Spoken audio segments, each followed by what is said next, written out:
Hey, this is Troy Erickson from the Secrets of Scale podcast and the Email Secrets Inner Circle. Today, I have a very special guest with me, especially if you follow me for copywriting or email marketing purposes, because this guy is very similar and he's probably one of the best gurus in the industry in terms of success rates for his students. I've been following him for the last 1 to 2 years. I would consider myself a fan, actually, and I don't say that about too many people. So I'm super excited to have Sean Ferres here with us today, all the way from Australia.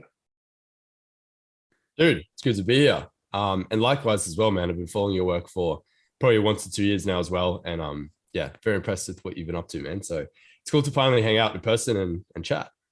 Absolutely. Thank you for being here. So I always like to ask the very first question, anytime I talk to somebody, how the heck did you get into this whole copywriting space? Yeah, everyone always has some sort of weird twisted way they got in here. I don't think anyone grows up and says, "Hey, mom, when I get older, like I want to be a copywriter." Right? No, it was actually totally by accident, man. So my main career aspiration, vision, like still is music, right? So I'm a DJ, I'm a music producer, I make dance music, and all that's finally like sort of starting to pop off now this year. But when I first started, because I was studying mechanical engineering straight after high school. I did super well in high school, went into engineering. I was like, cool, I'm going to like build Ferraris or something. It's going to be fun. After a year of that, I was like, this is not really what I want to do with my life. Not because it's too hard. I just kind of realized, probably like you, like I've always had that entrepreneurial spirit and knew I would never like end up working for someone else. And I kind of looked at like where this, university or, college path was taking me. And I was like, this is taking me straight down the path like I don't want to go down. And I was like, I should probably do something. So completely dropped out and started producing music, did a full 180. My parents were not super thrilled with that, as you can imagine. And yeah, and then obviously like sort of what goes along with being an artist, in the beginning days is not a lot of money, right? So like I didn't want to be like the broke, struggling musician for ages. And so then I was like, well, I need some sort of like really high paying side hustle so I can just work the minimum amount of time humanly possible and make enough to sustain myself. Like, I don't know, if I can make like 100 grand a year, that'd be amazing. And then I could just like do music full time. That was my goal. Right. And then so I tried literally everything from, oh dude, I was the biggest like shiny object syndrome kid. I was like everything from like Forex trading, drop shipping, network marketing, online casino hacking, sports betting, just you name it. Like I tried it. It was like 6 or 7 different things that I would just like jump from one to the next to the next to the next. All of them didn't work. And then finally I came to my senses and I was like, maybe instead of trying to do this by myself, why don't I hire someone who's like already been here and done that and can just show me what to do? And so around that time, Jason Capital, who I believe you're familiar with as well, was putting out his first email copywriting program. So it's called, I think it was Email Income Experts. That's what it was called back in the day. It was probably 5 years ago. And I was like, this sounds cool. This copywriting thing sounds pretty legit. And I jumped in. So I basically gave him all the money I had, which is not a lot. It was like 3.5 grand at the time.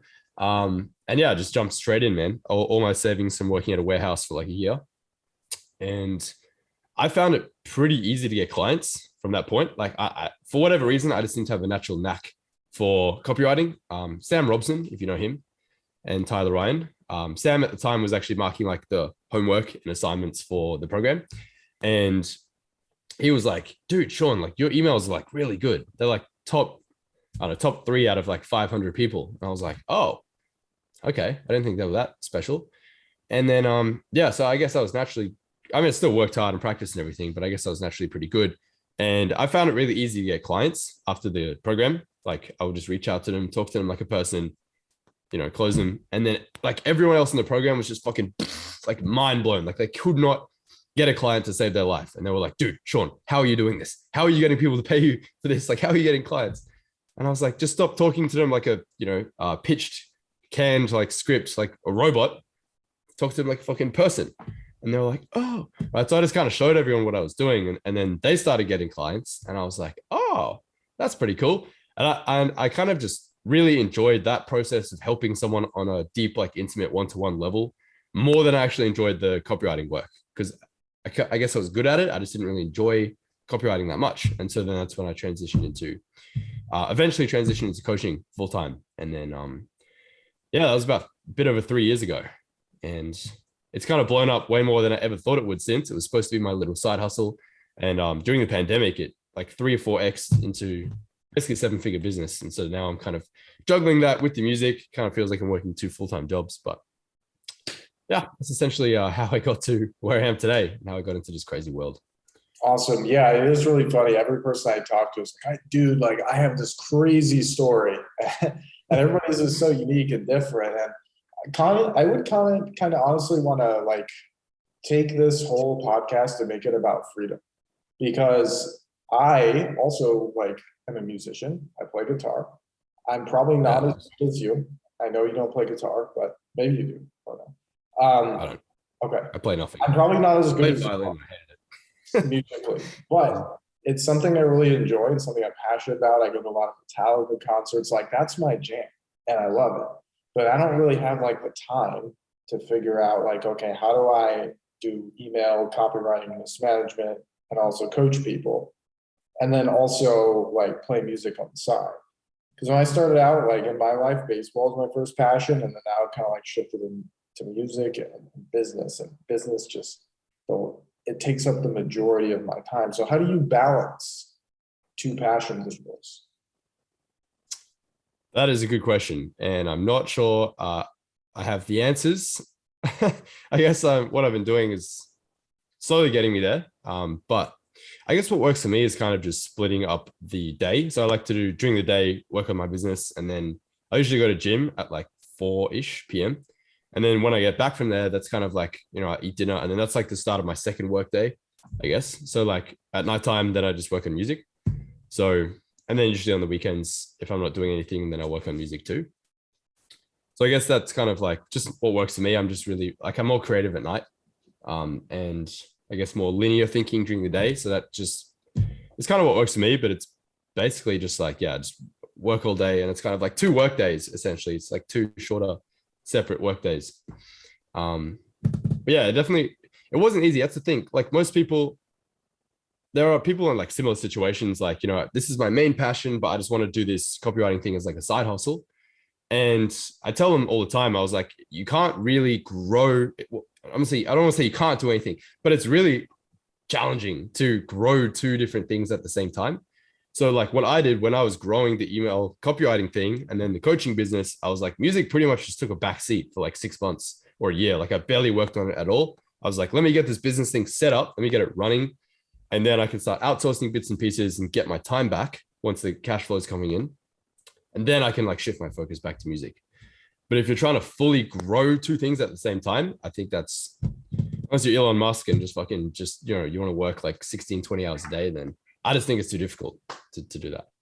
Yeah, it's really hard. And there's people that are like, man, I want to start like 2 or 3 businesses. And I'm like, how can you even think? After, when you get to the 7-figure point, it's like, sure, you have a lot of things figured out. And then maybe you can be like, okay, well, during the morning, I'm going to work. And then like mid-afternoon, I'm going to work out. And then at the end of the day, I'm going to do something I enjoy. It's really hard to get to that point. You're right. It's like you kind of have to focus on one thing until it's at a certain point. For a lot of people listening, maybe you're just at the point where like, you know what? I just want a few clients. I just want to make a certain amount. I don't want to grow this big, crazy business. But I have this issue where I do want to grow the big, crazy business, and just I'm so passionate about it. It's hard to find time for all that stuff. But for somebody who, let's say they just want to make 10, 15, 20K a month and then just do whatever else they enjoy, what are some of those client getting strategies that you teach that they could implement right away and try to get to that point and then do what they really enjoy? Yeah, it's a good question. I have a lot of actually like free stuff on my YouTube when it comes to getting clients. I pretty much just like give all my best shit away on YouTube. But I mean, yeah, there's really like 2 main platforms that I really like. So a lot of people like shit on cold emails, and to a certain extent, I can understand why, because most cold emails like suck. But if you go about it the right way, cold emails can actually really crush. They can do really well. So there's those, and I'm a big fan of Instagram. Like a lot of people, like Facebook or LinkedIn. I've always just found Instagram to be the best platform to grow a business on, in my perspective. So I like to grow that, because it's kind of like a home base, so to speak, where clients can, I guess, check you out. It's almost like a mini website if you think about it. It's pretty rare to have a platform that's like, it's like a website, a messaging service, and also like a put out content kind of thing. All like, it's like a 3-in-1, which I think is pretty cool. So if you go about it the right way and you have your bio set up right, you have decent content, and then yeah, it's mainly the two things, then like a lot of people, use Instagram or something, and they reach out to clients and they're like, oh, I'm not getting any results. And it's like, well, look at your profile, dude. Like it's, you have like 3 pictures of you and your dog and like a picture of an acai bowl, and wondering like why you can't get clients. It's like, you gotta set it up right. But yeah, mainly cold email and Instagram are the 2 ways that I like to go about getting clients. And there's a whole variety of like, if you want to talk scripts and all that kind of stuff, like I've my free cheat sheet, the clients on command DM, the script's all in there that I like to use. But really, like, it can be boiled down pretty simply to, it's kind of a combination of 2 things. It's basically like in-group bias and then leading with value, or leading with a giving hand.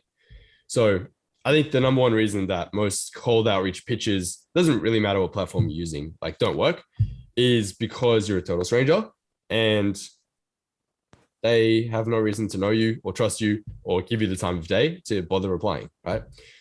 So if you can, in any way, shape, form whatsoever, establish some sort of like in-group bias, whether it's you have any mutual connections in common, any interests in common, maybe you both like the same weird band or food or taste in music or something, just anything that shows them that you're really part of like the same circles, which really comes down to you taking like 60 seconds, doing a little bit of research, looking at their profile, just finding something, anything that you guys like have in common that's a little bit unique.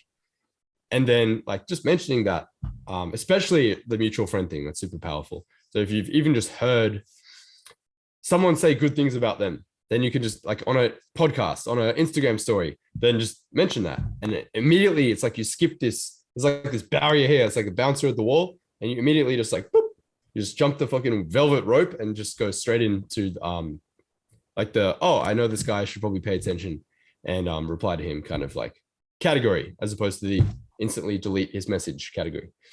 And yeah, and then leading with the giving hand as well. So meaning just like give them value up front, aka like 2 or 3 free samples that they can test, so they can see your work firsthand rather than you blabbing on about how good you are. Like show them. Yeah, I'm actually happy you brought up cold email, because that's something that I haven't done a lot of. But we recently, in the email secrets inner circle, we recently had a training with Andrew Cabbage on how to do like mass cold email, which was amazing. It blew my mind. You're talking about how to do more personal cold emails, which I haven't done cold, but I've used the same strategy on like Facebook Messenger when I started out, giving people videos, value, relating to them, showing like, hey, I'm a human, not a really thirsty kid in need of clients. And then there's also Instagram. And for you, I think it works better because your audience is people who want more clients. My audience as of now is more like businessy people. So it goes to show that like anything works. You just have to have the right message to the right person and use a lot of the things that you just talked about. So if anybody has questions on that, Sean's YouTube is great. And I have some trainings on that as well. So that's cool. Now going back into the whole why of this, it's like you're wanting to play music. Are you wanting to do that professionally? Is it more of a hobby right now? Like what is your biggest goal outside of business? Oh yeah, for sure. That's like my ultimate like career aspiration. Like, I want to play fucking Tomorrowland, Ultra Music Festival, like all that stuff. And there's things starting to slowly make progress towards there now. It's not official, but I might be playing like the Ultra Croatia boat party, maybe Ultra Japan in a very like small like warm-up slot side stage, or whatever. But it's like you're on the flyer, so it's good enough. And yeah, that's for sure my main aspiration. Like I have a track coming out tomorrow actually, with Fat Man Scoop, which is pretty cool, on Spinning Records. It's my second release on Spinning. And yeah, there's so much new stuff coming out this year, but that's still my main goal, yeah, for sure. So just so people know, how big are you in music compared to how big you are in coaching how to get copy clients? It's hard to tell. I don't really know. I mean, I guess I have like what 300,000 monthly listens on Spotify. I actually just hit 10 million streams yesterday, which is I think is pretty cool. Congrats. On Spotify, like all time, which is cool.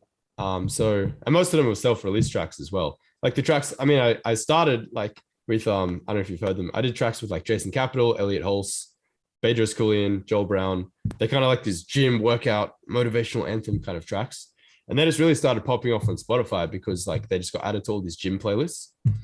And yeah, and then I suppose I leveraged the streams that I was getting from that to then eventually get record deals with like, yeah, Spinning and well, like other bigger labels. And so it's kind of just laying one brick at a time, you know. So this year is going to really like explode shit, but it's really like the last fucking 5 years that I've put in that have like, you know, it's like everyone says, oh, overnight success, but it's like a 6 year, 7 year overnight success. You know, it's laying the foundations for long enough, sort of under the surface that no one really sees, until eventually it's kind of visible to the public, and then it just appears like you've just come from nowhere, kind of thing. But yeah, definitely. So long story short, yeah, music is still like the big aspiration.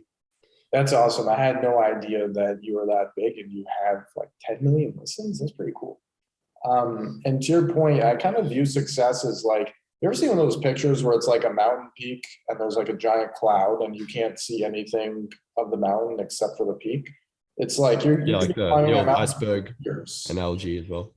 You could be climbing that mountain for years and people don't see you until you're at the top. So that's something to keep in mind for a lot of people too.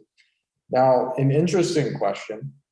How much of the copy skills that you've built up over the years have helped you get yourself out there in music?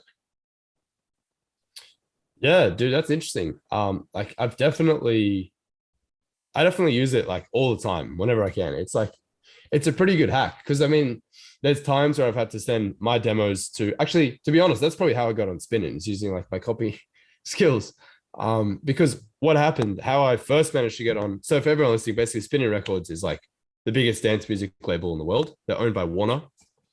And how I managed to get on there was actually collaborating with someone else who had already been on there. So I made a track completely, pretty much done. It was done. It was like 100% finished, polished, the best fucking track I could possibly make. I sent it to this guy, Luca Testa. He's this Italian like hardstyle DJ. And I didn't even want to collaborate. I just wanted feedback. And so I used literally like the exact same principles in the client on command DM like cheat sheet that I have in terms of like creating the in-group bias, leading with value, splitting up the messages so it wasn't like one long fucking paragraph, and really just like, yeah, all like the copy persuasion kind of skills that I know to make it like low-key. And yeah, so he basically, the in-group bias thing is so powerful, man. It's like, I can't tell you how many times that I've sent like a demo track to like some big DJ, hasn't responded to me. And then like a year later, I've been like, dude, this guy recommended that I send the track over. Like, you know, this guy who you know and who I know, who's also like some big-ish DJ or whatever, recommended that he thought you would like it. So I wanted to send it over. And it's like, they fucking drop what they're doing on Friday night, respond within 60 seconds. It's like night and day difference. It's crazy. So yeah. And then, yeah, basically messaged him and then he really liked the track and he wanted to collaborate on it. And yeah, and then because obviously he had connections with Spinning, that's how that ended up happening. And then this one tomorrow is going to be my first solo release on Spinning, which is fun. Yeah, I forgot what your original question was. But yeah, definitely like it's helped me so many times in like copy skills, persuasion, knowing just human psychology really. And it's not like I'm writing this fucking guy's a sales letter, you know what I mean? But it's like knowing human psychology of what these people respond to, knowing just what makes people tick and what makes them more likely to respond, you know, in the whole cold outreach thing. And so it's helped me, dude, it's helped me get like free protein powder, you know, just like free stuff, demos, record deals, like it's applicable to like everything, which is what I love about it. So yeah, that's awesome. I mean, I can definitely attest to that. Just like I just walk around outside, around what I call like normal people, because I'm crazy. And I feel like I can read people's minds now that I'm good at copy. And just understanding like what motivates people. I'm like, why should they respond? It's like, what's in it for them? exactly. That's awesome to hear how it's helping. Um, Yeah, it's always a good guiding light is to kind of keep in mind. I call it WIIFM radio. It's like what's in it for me, right? Like why should they care? Why should they respond? A lot of people are just like they're reaching out and they're just wanting to take. It's like wanting for their own benefit. But it's like you got to look at it. You got to put yourself in their shoes and be like, if you were them, would you respond to this? If so, like why? Why not? And then craft it so that it's actually in their best interest and in some way serves them or benefits them to actually give you the time of day. that's good. Now, this is a bit of a selfish question I'm going to ask on behalf of myself. But you seem like, let me ask you this really quickly. Are you a believer in like mental coaching and like mindset and all that?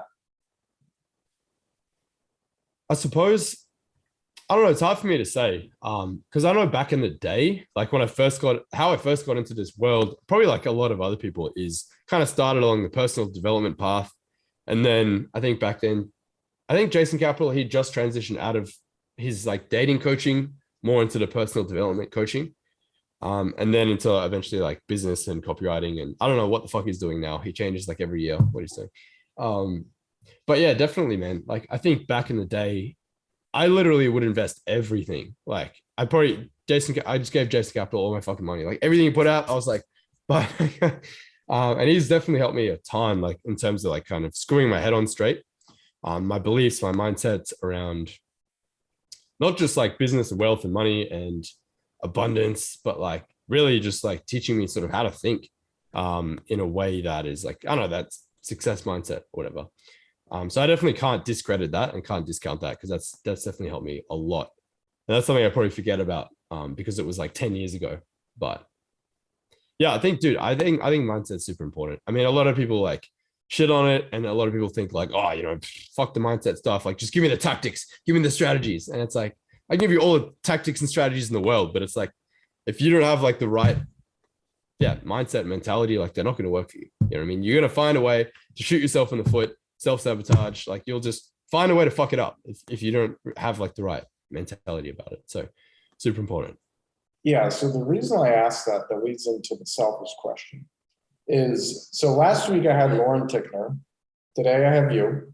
You're both very successful coaches. Now, for me, I started out in the agency route, and I have an agency. We have like 20 something clients on roster right now, but I haven't dipped my toes enough into the coaching side of things. Like I have a group of like 500 students, but I haven't really dove into it. It's just grown organically. And I think the reason is because online, I hear a lot of people talking about coaches who don't like still practice what they teach.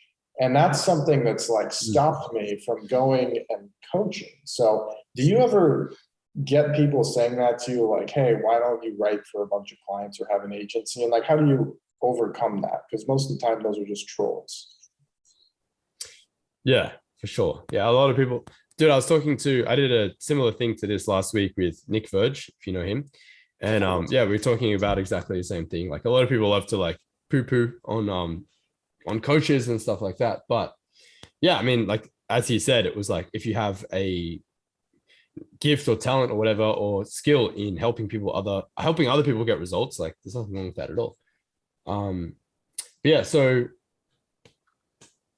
I think, I mean, to be honest, like if copywriting was my full-time thing, like if I didn't have music, then yeah, I'd still be writing for my clients and also coaching other people on how to get clients. I guess similar to like, Stefan Georgi, Justin Goff, like they're still regularly, write sales letters and stuff for other people for 50 grand, 100 grand, whilst also coaching. And like, yeah, if music wasn't a thing, then I would probably still be doing that as well. Like I would still have copy clients and practicing what I preach and also helping other people to get clients. But the reality of it is like, I can't really balance like three. I just wouldn't have time. It's really a time constraint thing. It's like to grow like a music career while also like coaching business, while also writing copy for other people. It's like even balancing two things is like hard enough. So adding like a third one and still writing copy for these people, I think would definitely take away from my success of the other two things. And I think all three of them would just sort of slowly decline. Do you know what I mean? Yeah, I hear you. I think it's just a matter of saying like, man, I don't really care what people are saying. Because it's like, I have one life, and I can probably do two things, not three. So I'm going to stick with the two I enjoy most. And I probably going to do more of that myself. What I think would be really cool though, is at some point selling the agency at like, I don't know, 2-3x multiple, taking the cash and then just continuing to coach and being like, hey guys, yeah, I did it and I successfully exited. So I think I should make that my goal. But we'll see what happens.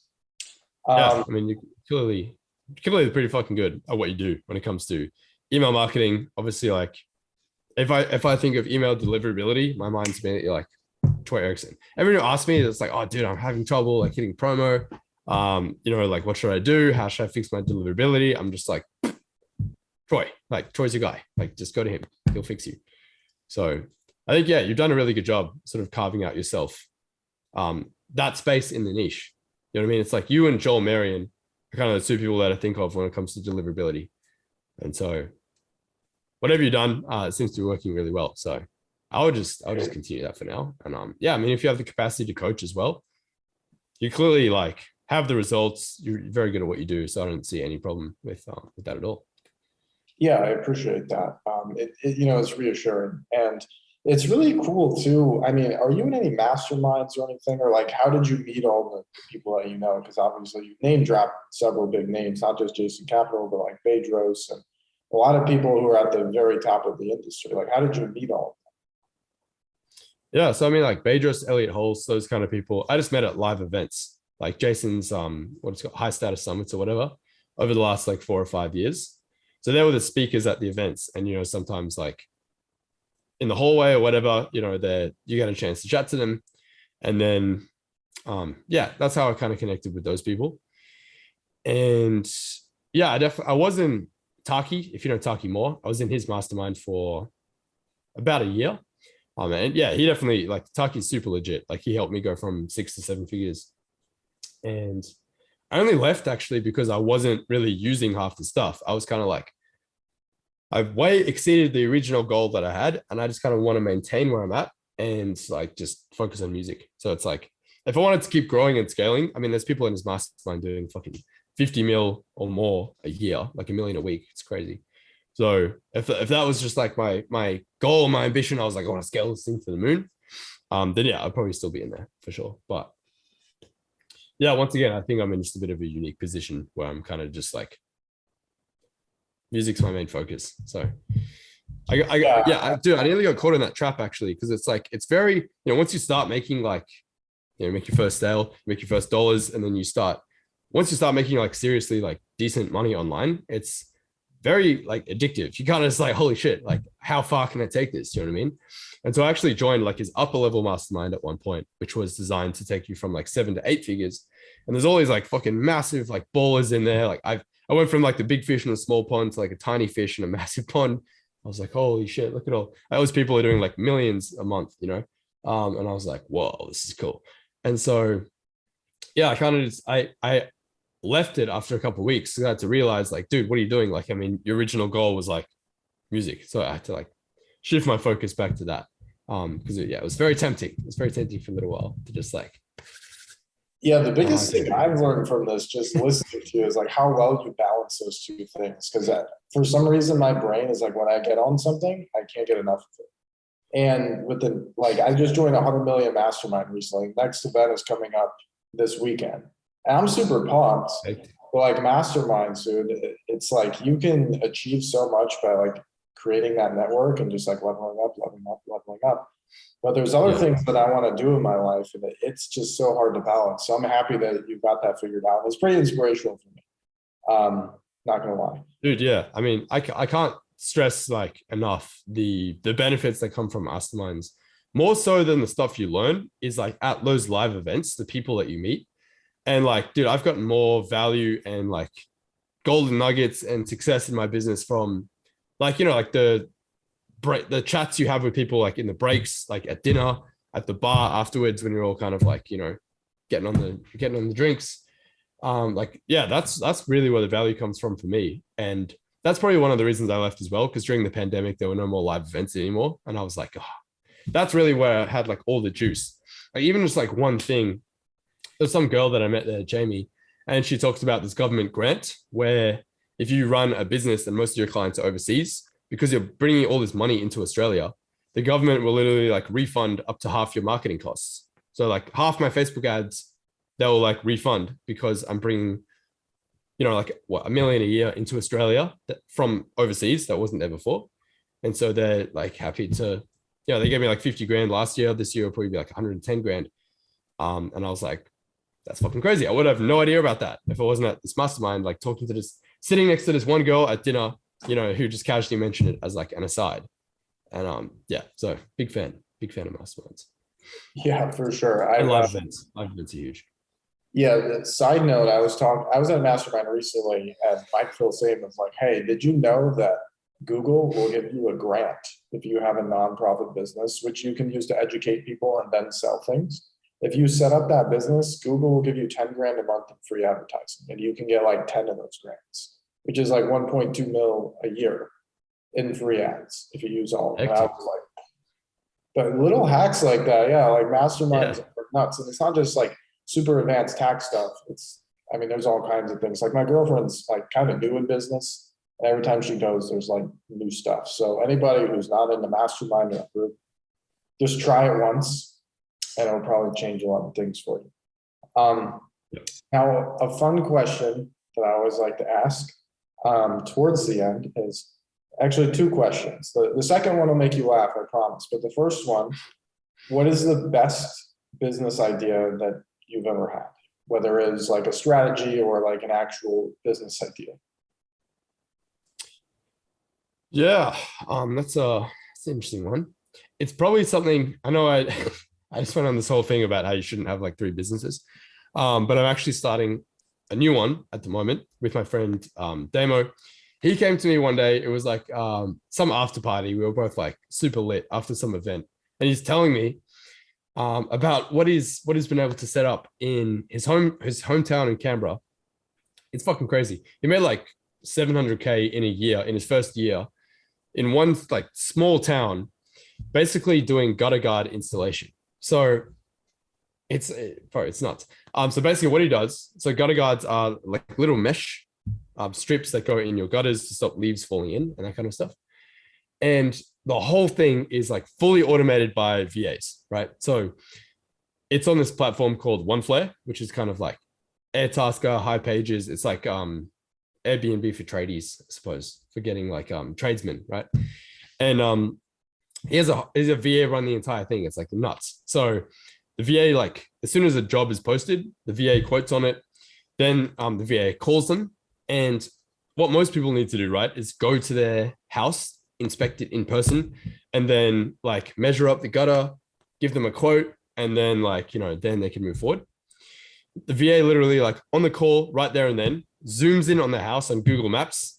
You can actually, I didn't know this, you can measure distances on Google Maps, like measures the whole perimeter of the house. It's like, okay, cool, it's 100 meters, that'll be $3,000. And they go, cool, sounds good. And then he will hire a subcontractor to go install the gutter guard. He'll pay him $1,500 or $2,000. And then he pockets $1,000 for doing like literally nothing.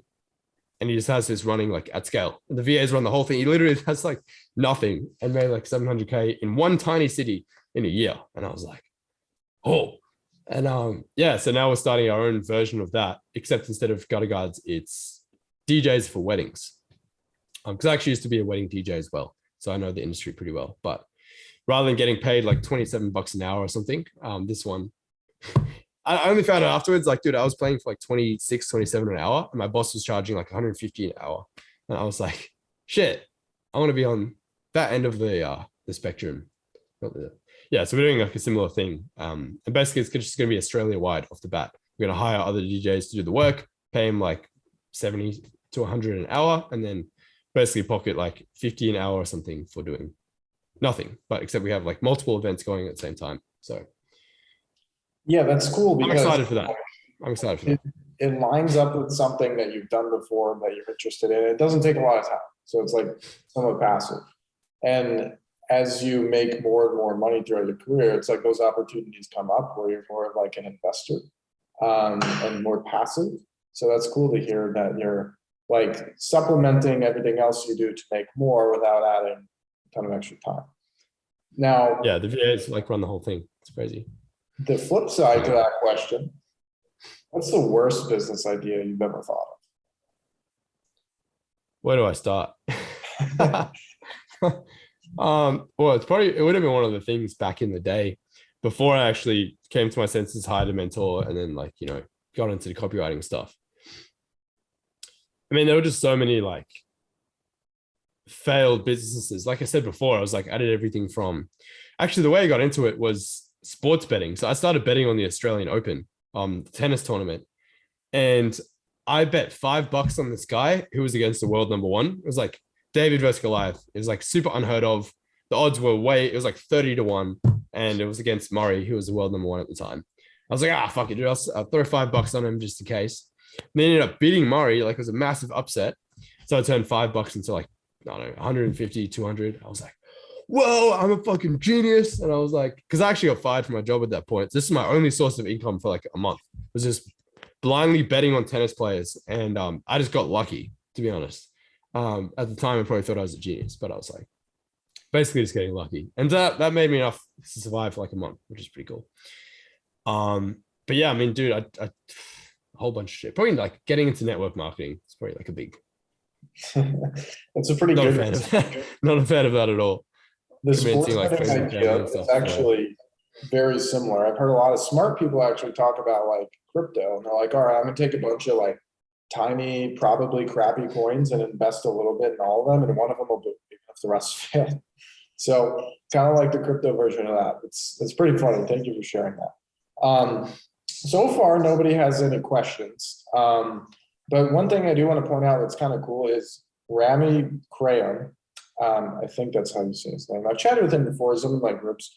I think the reason he's here is because he's also a musician. He's in a band called Cigar, and they've played on some pretty big stages and warmed up for some pretty big bands. I think that's cool. So you guys can feel free to connect. But nonetheless, if anybody has a last second question, you can type it. But Sean, if somebody wants to learn more about you, learn more about music or copywriting, where should they go? Yeah, so probably the best place is either Facebook or Instagram. So Sean Ferres, SeanFerres, at Sean Ferres. That's my Instagram for business. If you want to chat music stuff, the inbox I probably check more often, to be honest, is my music one. So it's Big Moo Music, BIGMOO Music.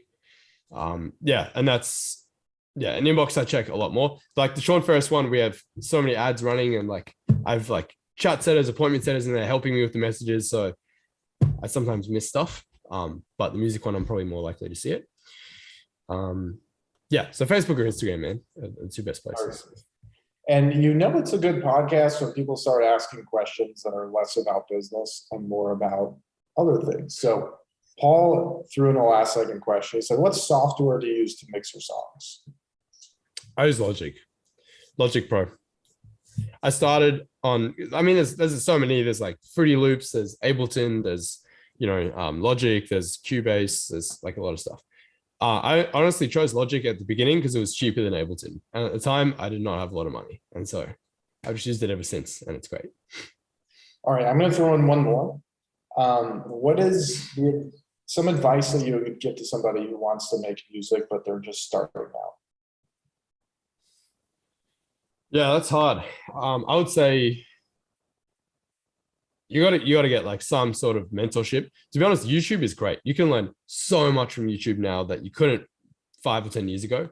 There's like, you can pretty much learn music production from scratch just watching YouTube tutorials. So you don't need a lot of fancy equipment and all that to get started. Like, you really need a few basic things, a good laptop, a DAW, like a program to learn to produce, some way to monitor that's accurate. So either I would recommend headphones if you're just starting out, like get good quality headphones. And then, you can just fucking binge watch a fuckload of YouTube videos, listen to songs you like, and try like kind of recreate the sounds that are in there. And then really just like let your creativity run wild and start putting stuff out. That's the thing. Like, so many people are just like, I got to wait till I'm perfect before I can release my first song. And it's like, my first song sucked absolute ass.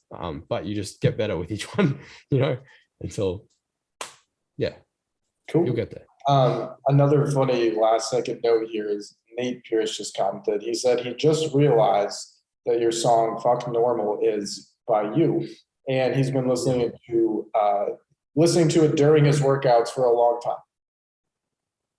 Yeah, that's the one I did with Jason Capital. That was probably the first song I ever made that actually got decent like traction on Spotify.